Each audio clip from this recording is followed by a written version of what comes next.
Hello students, नंद academy के YouTube channel में आपका स्वागत है।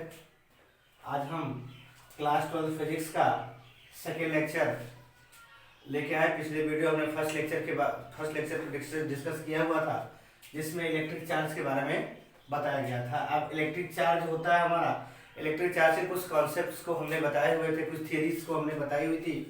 अब वहाँ पे इलेक्ट्रिक चार्ज के बारे में हमने बताया हुआ था। Electric charge is the characteristic developed in a matter due to which it can apply a force on other matter और पार्टिकल्स। उसमें हमने ये भी बताया हुआ था कि इलेक्ट्रिक चार्ज होता है हमारा, electric charge developed on a particle by friction और rubbing two materials on each other. जब तक हम दो मटेरियल को एक दूसरे के साथ फ्रिक्शन नहीं करते हैं, तब तक उस मटेरियल पर इलेक्ट्रिक चार्ज वाली प्रॉपर्टी नहीं आती है। फिर उसके बाद हमने कुछ एक दो एग्जाम्पल्स के थ्रू हमने ये बताया हुआ था कि चार्जेस हमारे जो होते हैं वो दो टाइप के होते हैं। अब जिसमें से हमने एक चार्ज को पॉजिटिव चार्ज कहा था और दूसरे को हमने नोमेनक्लेचर किया हुआ था नेगेटिव चार्ज।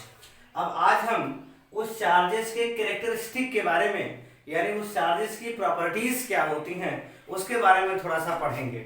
अगर सेम चार्जेस हमारे जैसे सेम मटेरियल से निकल रहे हैं, कुछ चार्जेस हमारे डिफरेंट मटेरियल से निकल रहे हैं, तो उन दोनों को एक दूसरे के पास लेके आने के बाद क्या प्रोसेसेस होती हैं, कैसी कैसी चीजें होती हैं, उसके बारे में थोड़ा सा देखते हैं। अब हुआ ये कि जैसे हमारे पास ढेर सारे मटेरियल्स हैं। अब उन मटेरियल्स में सपोज करिए हमारे पास एक मटेरियल ग्लास का है, सेकेंड मटेरियल हमारे पास प्लास्टिक है, थर्ड मटेरियल हमारे पास सिल्क है और फोर्थ मटेरियल सपोज करिए हमारे पास क्या है, रबर है। ठीक, अब ये देखा गया कि जब हमारे पास पॉजिटिव और नेगेटिव चार्जेस होते हैं, तो दिमाग में ये था कि जब हम ग्लास और प्लास्टिक को एक दूसरे के साथ रब कराते हैं, जब हम प्लास्टिक और ग्लास को एक दूसरे के साथ रब कराते हैं, तो अभी ग्लास और प्लास्टिक को रब कराने के बाद किसके ऊपर पॉजिटिव आता है, किसके ऊपर नेगेटिव आता है, एक बात। दूसरी बात क्या है कि जब हम दोनों को एक दूसरे के, जैसे ग्लास का प्लास्टिक के साथ रब कराने के पास एक दूसरे के पास लेके आए, प्लास्टिक को सिल्क के साथ रब करा के दूसरे के पास लेके आए, सिल्क को रबर के पास लेके आए रब करा के, फिर कैसी कैसी चीजें होती है, कैसे कैसे इंसिडेंट्स होते हैं, ये हमको देखने को मिली। जैसे हमने ग्लास को क्या किया, ग्लास को हमने रब कराया और उसके बाद हमने प्लास्टिक को रब कराया। हमने ये देखा था पिछले वीडियो में, हमने ये देखा हुआ था कि ग्लास और प्लास्टिक को जब हमने एक दूसरे के पास लेके आया, तो ये दोनों एक दूसरे को क्या करते थे, अट्रैक्ट करते थे। यहाँ पे इनके बीच में कौन सा फोर्स लगता था, अट्रैक्शन फोर्स लगता था। ठीक, अब यही दूसरी चीज हमारे पास क्या थी, जब हम ग्लास को फ्रिक्शन करा करके ग्लास के पास लेके आते थे, जब हम ग्लास को ग्लास के पास लेके आते थे, ये क्या करता था, हमारा रिपेल करता था। ये हमारा क्या करता था, रिपेल करता था। ऐसी प्रोसेस में हमने ये देखा हुआ था कि प्लास्टिक को जब हम प्लास्टिक से, यानी हम प्लास्टिक का फ्रिक्शन करा के जब हम प्लास्टिक के पास लेके आते हैं, यानी अगर दोनों प्लास्टिक हैं, ये भी प्लास्टिक और ये भी प्लास्टिक, हम इसका भी फ्रिक्शन कराए और इसका भी फ्रिक्शन कराए। जब हम प्लास्टिक का फ्रिक्शन करा के दोनों के दूसरे के पास लेके आते हैं, ये दोनों एक दूसरे को क्या करते हैं, रिपेल करने लगते हैं। ठीक, ऐसे ही हमने क्या किया, सिल्क का फ्रिक्शन कराया, फिर दूसरे सिल्क का फ्रिक्शन कराया, इन दोनों को एक दूसरे के पास लेके आया, ये भी क्या करने लगे, एक दूसरे को रिपेल करने लगे। रबर का हमने फ्रिक्शन कराया, फिर हमने रबर का फ्रिक्शन कराया, इन दोनों को एक दूसरे के पास लेके आए, ये भी एक दूसरे को क्या करने लगे, रिपेल करने लगे। अब हुआ ये कि जब हम सिल्क को प्लास्टिक को रबर को मतलब सेम मटेरियल को, तो हम ये कहें कि जब हम सेम मटेरियल्स का फ्रिक्शन करा के या रबिंग करा के एक दूसरे के पास लेके आते थे, तो वो एक दूसरे को क्या करते थे, रिपेल करते थे। जब हम डिफरेंट मटेरियल को एक दूसरे के पास लेके आते थे, तो वो एक दूसरे को क्या करते थे, अट्रैक्ट करते थे। बात कुछ यहां से बनी। अब एक कंक्लूजन निकाला गया, ढेर सारे मटेरियल का ये वाली कैरेक्टरिस्टिक देखने के बाद एक कंक्लूजन निकाला गया कि जो हमारे डिफरेंट मटेरियल से जो चार्जेस निकलते हैं वो एक दूसरे को अट्रैक्ट करते हैं, और जो सेम मटेरियल से चार्जेस निकलते हैं वो एक दूसरे को क्या करते हैं, रिपेल करते हैं। फिर एक बार बात समझिए एक बार फिर से कि जब हमारे मटेरियल्स क्या होंगे, सेम होंगे, तब चार्जेस जो होंगे एक दूसरे को क्या करेंगे, सेम मटेरियल से निकले हुए चार्जेस, यानी पॉजिटिवली चार्ज्ड बॉडी है, फिर दूसरी वाली पॉजिटिवली चार्ज्ड बॉडी है, तो वे एक दूसरे को क्या करेंगे, रिपेल करेंगे। पॉजिटिवली चार्ज्ड बॉडी है, नेगेटिवली चार्ज्ड बॉडी है, तो वे एक दूसरे को क्या करेंगे, अट्रैक्ट करेंगे। यानी हम ये सेम कहें कि the charges which are generate from two different material then they are attract to each other, otherwise the charges which are generated from same materials they repel to each other। इसी से हमने ये देखा कि characteristic हमने दो बनाई, इसके पास अट्रैक्शन और रिपल्सन दोनों कैरेक्टरिस्टिक होती है। फिर हमने देखा और उसके बाद बताया कि चूंकि हम जानते हैं कि हमारे पास प्लस और माइनस दो चार्जेज होते हैं, तो like charges are same charges, हम लाइक चार्जेस कहे या सेम चार्जेस कहे, रिपेल टू ईच अदर। यानी दो लाइक चार्जेज हैं, सपोज करिए जैसे हमारे पास पॉजिटिव चार्ज है फिर पॉजिटिव चार्ज है, तो एक दूसरे को क्या करेंगे, रिपेल करेंगे। हमारे पास नेगेटिव चार्ज है फिर हमारे पास नेगेटिव चार्ज, वो एक दूसरे को क्या करेंगे, रिपेल करेंगे। ऐसे ही unlike charges are different charges attract to each other. अभी हमारा जो अनलाइक चार्ज है, अनलाइक चार्ज मतलब पॉजिटिव चार्ज और नेगेटिव चार्ज, ये दोनों एक दूसरे को क्या करते हैं, अट्रैक्ट करते हैं। ये होती है हमारी कैरेक्टरिस्टिक ऑफ चार्जेस, या ऐसे हम ये कहेंगे कि प्लस और प्लस एक दूसरे को क्या करेगा, रिपेल करेगा, माइनस माइनस एक दूसरे को क्या करेगा, रिपेल करेगा, प्लस और माइनस एक दूसरे को क्या करेगा, अट्रैक्ट करेगा। ये हमारी बहुत बेसिक चीजें हैं। अगर हम पूरे इस थियरी में समझने की बात अगर देखें तो मेन पॉइंट्स हमको क्या मिलता है कि इलेक्ट्रिक चार्ज क्या होता है, डेफिनेशन हमने लिखा हुआ, टाइप ऑफ चार्जेस कितने होते हैं, दो, कैरेक्टरिस्टिक ऑफ चार्जेस में या प्रॉपर्टी ऑफ चार्जेस में अगर हम लोग बात करेंगे तो सीधा सीधा कह सकते हैं सेम चार्जेस या लाइक चार्जेस रिपेल करेंगे और डिफरेंट चार्जेस या अनलाइक चार्जेस एक दूसरे को अट्रैक्ट करेंगे। ठीक, ये बात हो गई हमारी कैरेक्टरिस्टिक ऑफ चार्जेस। इतना सब करने के बाद भी हमारे जो साइंटिस्ट थे, बेंजामिन फ्रैंकलिन नामक साइंटिस्ट थे हमारे, बेंजामिन फ्रैंकलिन, उनके दिमाग में ये जब ये प्रोसेस कर रहे थे प्लास्टिक और ग्लास वाला, थोड़ा सा समझिएगा, एक्सपेरिमेंट है ये। तो जब ये प्लास्टिक और ग्लास वाला एक्सपेरिमेंट कर रहे थे तो हमने पिछले वीडियो में बताया था कि यहाँ पे थोड़ी सी स्पार्क होती थी, स्पार्किंग होती थी यहाँ। अब इस स्पार्किंग में उनको साउंड भी थोड़ी सी सुनाई देती थी और इनको थोड़ी सी चमक भी यानी शाइनिंग भी इनको थोड़ी सी दिखती थी। इनके दिमाग में एक बात चल रही थी कि ये साउंड और ये लाइट जो होती है कहीं ऐसा तो नहीं है जो हमारे, हम देखते हैं कि जब बादल होता है बरसात के मौसम में, रेनी सीजन में देखते हैं कि जो हमारे बादल जब चलते हैं एक दूसरे से क्या करते हैं, ऐसे फ्रिक्शन करते हैं। इनके दिमाग में आ रहा था ये चीज, हो सकता है वो बादल चलते होंगे एक दूसरे से क्या करते हो, फ्रिक्शन करते होंगे और उन बादलों के बीच में क्या होता होगा, चार्जेस यानी अपोजिट चार्जेस क्रिएट होता होगा। अब उस अपोजिट चार्जेस क्रिएट होने की वजह से ये स्पार्किंग की प्रोसेस होती होगी वहां पर भी, जैसे हमारे जिसको हम लोग कहते हैं लाइटनिंग। ठीक, अब जो होता है हमारा, हो सकता है ये वाला प्रोसेस वहां होता होगा, लेकिन अब ये इसको प्रूव कैसे करें कि जो यहाँ होता है वही चीज वहां होता है। फिर उन्होंने एक छोटा सा एक्सपेरिमेंट किया, थोड़ा सा ध्यान देंगे, छोटा सा एक्सपेरिमेंट, उसको उन्होंने नाम दिया काइट एक्सपेरिमेंट। काइट एक्सपेरिमेंट इनका क्या था कि जैसे इन्होंने एक छोटी सी ऐसे काइट बनाई, अब उस काइट पे उन्होंने एक थ्रेड लगाया, धागा। अब इस काइट पे उन्होंने थ्रेड लगाया, थ्रेड लगाने के बाद क्या किया, यहाँ पे एक की लगाया। इनको ये यकीन था, इनके दिमाग में एक कॉन्सेप्ट था कि जब एक दूसरे का फ्रिक्शन करते हैं, फ्रिक्शन कराने के बाद जनरेट होता है हमारा चार्ज। तो कहीं हम इस काइट को अगर बादल के बीच में लेके जाएंगे, बादल चलेंगे, इस काइट को क्या करेंगे, ऐसे रब करेंगे, रगड़ेंगे, फ्रिक्शन करेंगे। जब इससे फ्रिक्शन करेंगे तो वो काइट हमारी क्या हो जाएगी, डिफरेंट मटेरियल की वजह से ये चार्ज हो जाएगी। अगर ये चार्ज है, अगर ये बॉडी चार्ज हो जाएगी, जब हम इसको टच करेंगे तो हो सकता है हमको शॉक दे। ठीक है, इन्होंने एक्सपेरिमेंट किया, ऐसे बनाया। ये ऐसे व्यक्ति थे हमारे कि जब बादल होता था तब पतंग उड़ाने जाते थे बादलों में, और उसके बाद क्या हुआ कि ये जब काइट एक्सपेरिमेंट को लेके गए एक्सपेरिमेंट जब ये करने लगे, यहाँ पे थ्रेड लगाए और हुआ ये कि रोज यही सब करते थे। अब एक दिन इनका एक्सपेरिमेंट सक्सेसफुल हो ही गया। ये इस काइट को नीचे लेके आ रहे थे, जैसे काइट को ये नीचे लेके आ रहे थे, यहाँ हुआ नहीं, एक दो बार किया हुआ नहीं, इन्होंने यहाँ पर भी एक की को अटैच कर दिया, मेटल की को अटैच कर दिया।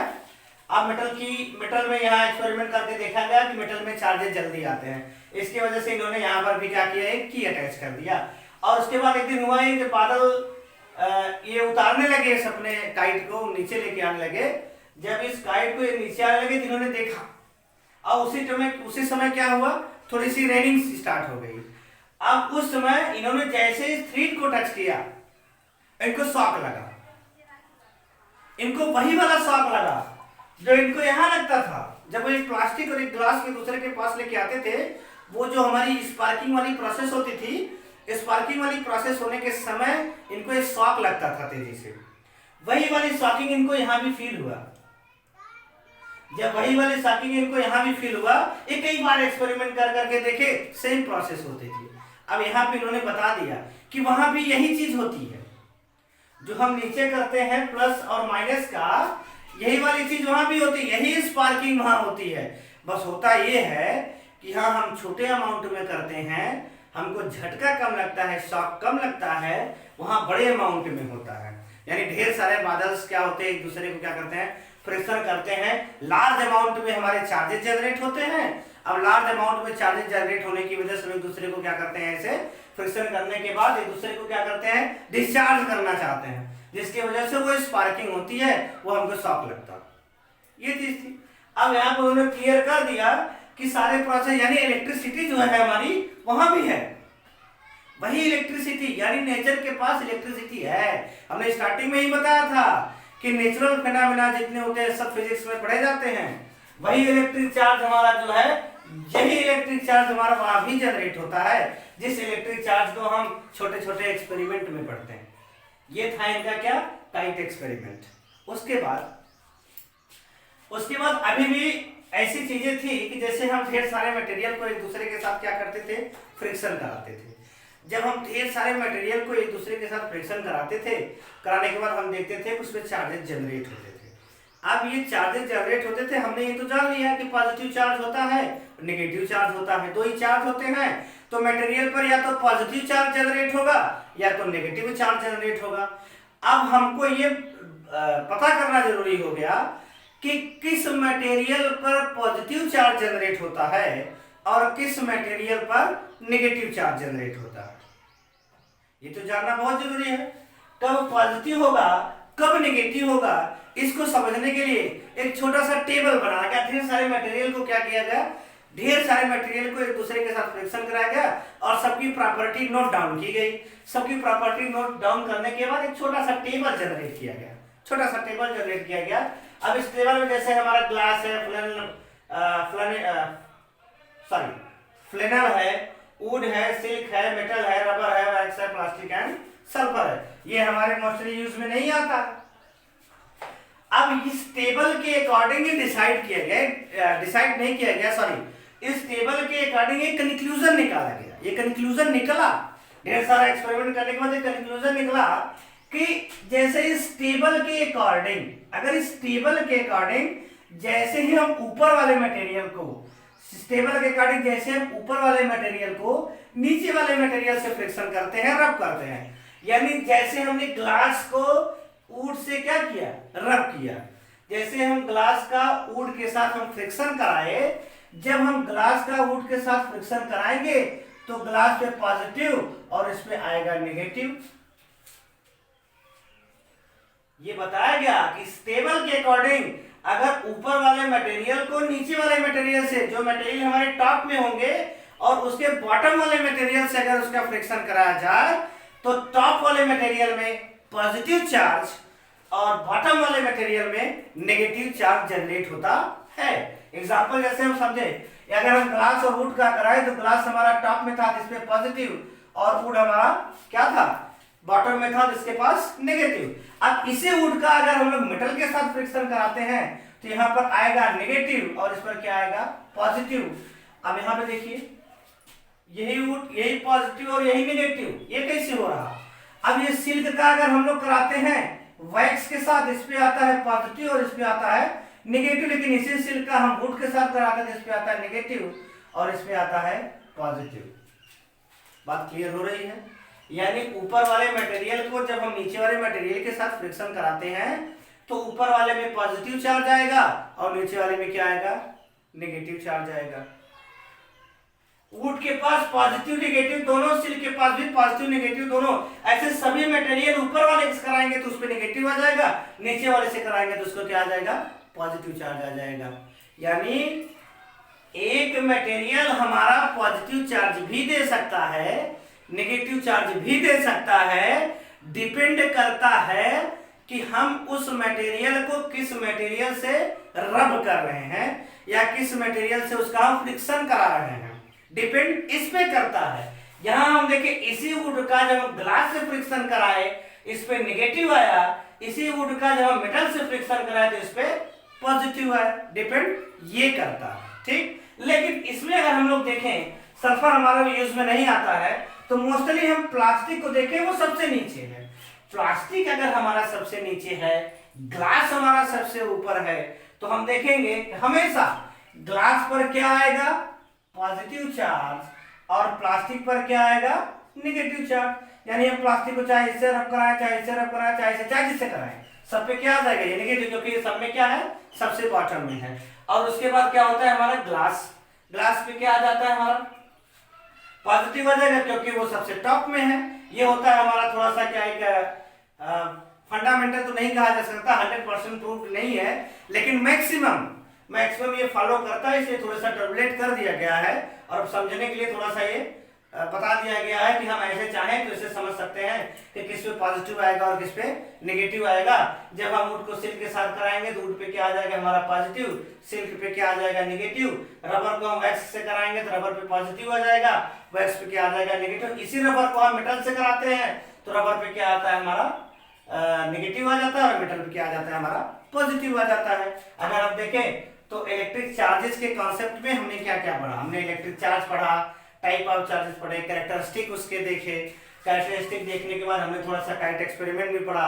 वहाँ जो हमारे आसमान में या बादल में जो हमारे लाइटनिंग हुआ करती है उसको हमने इस वाले इलेक्ट्रिक चार्ज से रिलेट किया और उसके बाद ये क्या हुआ हमारा? एक थोड़ा सा टेबल बनाया गया जिसकी वजह से हमको ये पता चला कि ये glass, flannel, wood, silk, metal, rubber, wax, plastic, sulphur, हम किसको किसके साथ फ्रिक्शन कराएंगे तो किस पे पॉजिटिव आएगा और किस पे नेगेटिव चार्ज जाएगा।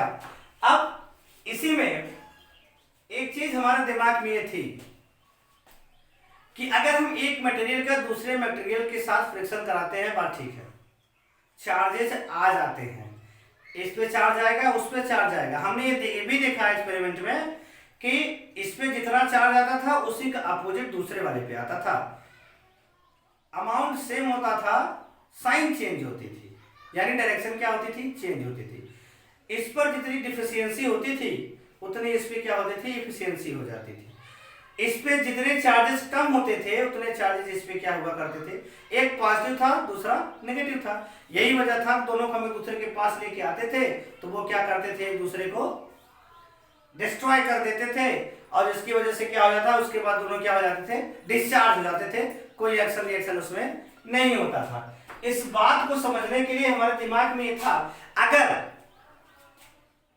चार्ज आता है किसी मटेरियल पर तो ऐसा क्या होता है मटेरियल फ्रिक्शन कराने के बाद, ऐसी कौन सी चीज का ट्रांसफॉर्मेशन हो जाता है जिसकी वजह से ये दोनों चार्ज हो जाते हैं। जैसे हम दो मटेरियल को एक दूसरे के साथ फ्रिक्शन कराएं, जब हम दो मटेरियल का एक दूसरे के साथ फ्रिक्शन कराएं तो फ्रिक्शन कराने के बाद हम ये देखते हैं दोनों चार्ज हो जाते हैं। तो ऐसा हो क्या जाता है फ्रिक्शन कराने के बाद उनके साथ कि वो क्या होते हैं? एक दूसरे को, मतलब ऐसा उनके साथ क्या हो जाता है कि वो एक दूसरे को अट्रैक्ट करने लगते हैं, रिपेल करने लगते हैं, यानी चार्ज हो जाते हैं। फिर दोनों एक दूसरे के पास आते हैं, कुछ टाइम के बाद हम देते हैं वो डिस्चार्ज हो जाता है, यानी कुछ ऐसी चीज की उनके अंदर क्या आ जाती है? डिफिशियंसी आ जाती है, सॉरी